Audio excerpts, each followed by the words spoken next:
दोस्तों नमस्कार, मैं मनीष यादव।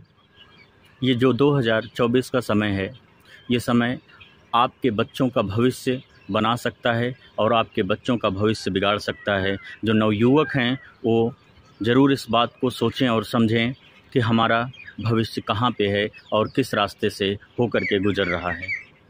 दोस्तों, हम आपसे यही कहना चाहेंगे, मत देखो जात और मत देखो धर्म, मत पढ़ो इन तुष्टीकरण की राजनीति में। आज के समय में अगर कुछ देखने की ज़रूरत है तो आप देखो इंडिया गठबंधन के प्रत्याशी को, और इससे भी ज़रूरी अगर कुछ देखना है तो अपनी थोड़ी सी गर्दन उठाओ और देखो दिल्ली की तरफ। दिल्ली में देखो तो संसद भवन को देखो, और उस संसद भवन में आपको दिख रहा होगा कि संविधान पे खतरे का बादल मंडरा रहा है, और साथ में ही लोकतंत्र हमारा अंतिम सांसें ले रहा है। साथ में ही अगर आपको कुछ देखना है तो देखो लड़ते हुए राहुल गांधी को, लड़ते हुए अखिलेश को, तेजस्वी को, और हुकूमत का जुल्म सहकर जेल से निकले अरविंद केजरीवाल को देखो। आपके लिए सबसे ज़रूरी यह चुनाव जो 2024 का है, ये पुल, पुलिया और खड़ंजे बिछाने वाले सांसद को चुनने का नहीं है।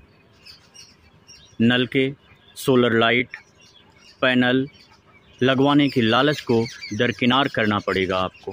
तिरही, बरही, शादी, विवाह जैसे कार्यक्रमों में आप अपने सांसद को बुलाने की जो इच्छा रखते हो, उस इच्छा को आपको दरकिनार करना पड़ेगा। आप सभी को यह सोच करके वोट देना है कि हमें उस सांसद को चुनना है जो हमारे पवित्र संविधान को बचा ले, जो हमारे लोकतंत्र को बचा ले। नफरती राजनीति को हराने के लिए, धर्म की राजनीति को हराने के लिए, शिक्षा को विजय दिलाने के लिए आप सभी को मिलकर इंडिया गठबंधन को वोट करना पड़ेगा और इंडिया गठबंधन को जिताना पड़ेगा। क्योंकि बाबा साहेब भीमराव अंबेडकर ने कहा है कि जब जब धर्म कुर्सी पर बैठता है तब तब शिक्षा रोड पर आ जाती है। अगर आप लोगों को अपनी शिक्षा को बचाना है, अपने संविधान को बचाना है, अपने अधिकार को बचाना है, अपने रिजर्वेशन को बचाना है, अगर इन सारी चीज़ों की लड़ाई लड़नी है तो आपको कई सारी चीज़ों को भूल करके इंडिया गठबंधन को वोट करने की ज़रूरत है। सबको साथ होने की ज़रूरत है, सबको एक साथ लड़ने की ज़रूरत है, नहीं तो ऐसा मौका आपको दोबारा कभी मिलने वाला नहीं है। बहुत बहुत धन्यवाद।